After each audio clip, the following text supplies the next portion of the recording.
I am Nicole Marie, your transformation catalyst and coach, and you have tuned in to Know Your Archetypes. And this video is diving into Aquarius, and we are almost at the ending of the zodiac, the ending to our 12 archetype quest. So, Aquarius. A lot of people have probably been hearing about Aquarius and that there's this new age of Aquarius. So, what does it really mean? First, Aquarius is ruled by Uranus, the planet of revolution, and the 11th house of community and collective consciousness. And this is how we change our perspective of the world, our beliefs, and our thinking. So that's why there's kind of been this whole new wave, like change your thinking or change your thoughts, change your life. There's some truth in that, but I'll get to that later. Aquarius is ruled by the guru because it's very much connected to the higher mind, which is the collective mind for Aquarius. So it's not just about the self, but it's about the collective. So it is incredible to tuning into trends, to collective understandings. So like all human suffering, all kind of the humanitarian aspect of the archetypes. So it's really like, how can we change our human suffering? How do we bring more humanitarian values to a world that seems a bit lacking in compassion right now? So this is a time where that guru energy is teaching you what is right and wrong in your own little universe. And when you understand that aspect, then you live in your own governance. So no matter what the world is doing, you know what is right and wrong for yourself. And this also opens you up to having a bigger understanding of what works for the collective. This is where fairy tales, this is where the archetypes live, is in the collective unconsciousness. So Disney and Pixar and all these epic storytellers tune in to this place.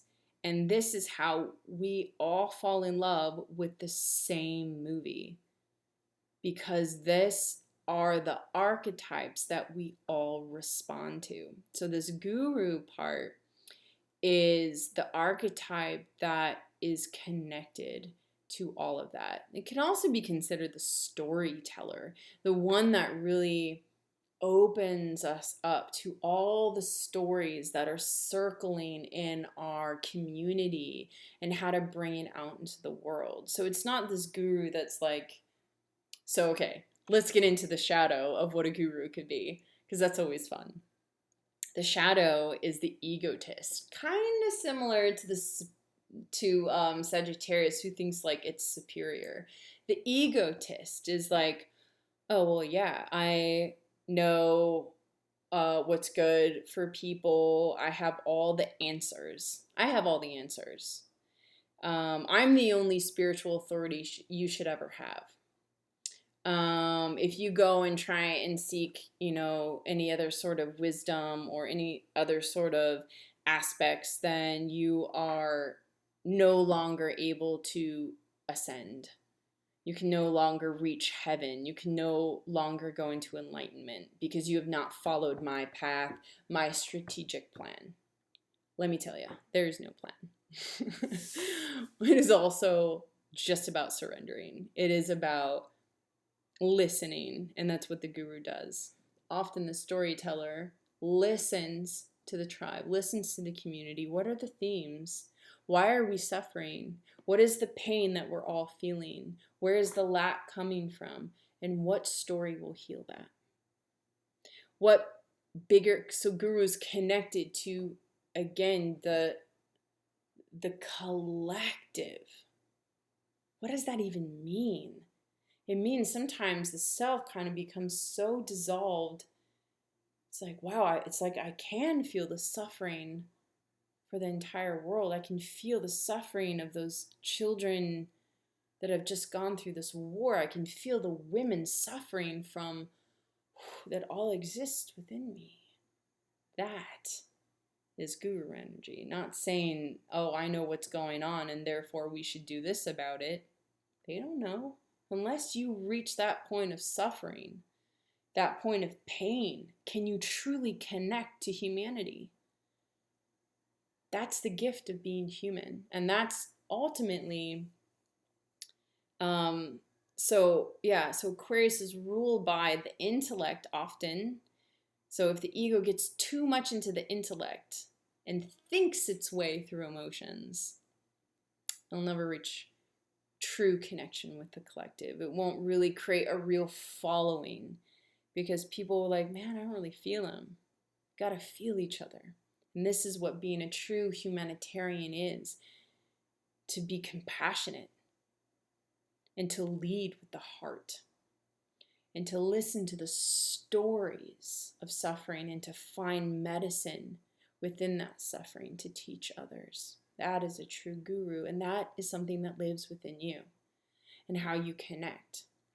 This is also a really nice indicator for people that are looking, if you're a company or entrepreneur or someone and you're looking at who is your demographic. This is the 11th house. This is such an important part for marketers, marketing and advertising, and really getting to know your clients is by knowing your 11th house. You can also do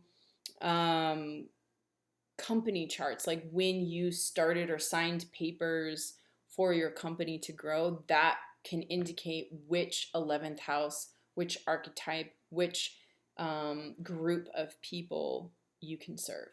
And that's really the goal of this 11th house and of this archetype. Who am I serving? Who am I of service to? What humanitarian rights do I need to fight for? Is it for the ocean? Is it for the air quality? Is it for forestry? Is it for the arts? Is it for psychology? So this is, depending on where that archetype is in your 11th house, this is how we can indicate it. So if you have a business or you're looking at starting one, this is a really nice chart that we can do for you. You can contact me at hello@NicoleMarie.eu or check out my website, NicoleMarie.eu, and I'll see you next for the final and last Pisces archetype.